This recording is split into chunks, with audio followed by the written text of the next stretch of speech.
তো ঘটনা হচ্ছে যে এই কার্ডটা নেবেন এবং শরীফ সাহেবকে ভোট দিবেন। এবং আমাদের ভারপ্রাপ্ত চেয়ারম্যান তারেক রহমান একটা ঘোষণা দিয়েছে, যদি আমাদের দল যদি আমাদের ধানের শীষের ভোট দিয়ে আমরা জয়যুক্ত করে যদি সরকার গঠন করতে পারে, তাহলে মহিলাদের জন্য ফ্যামিলি কার্ড করে দেওয়া হবে।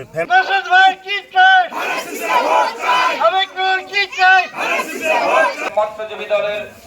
সভাপতি, গোদাগাড়ি পৌর মৎস্যজীবী দলের সভাপতি বেলাল উদ্দিন কাকা,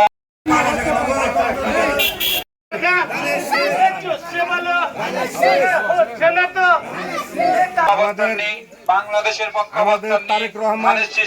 চেয়ারম্যান তারেক রহমান একটি ঘোষণা দিয়েছে যে যদি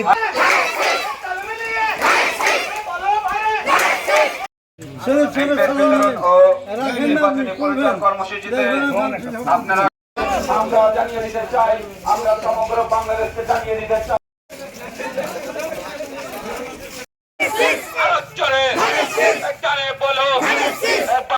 বিজয় করার মাধ্যমে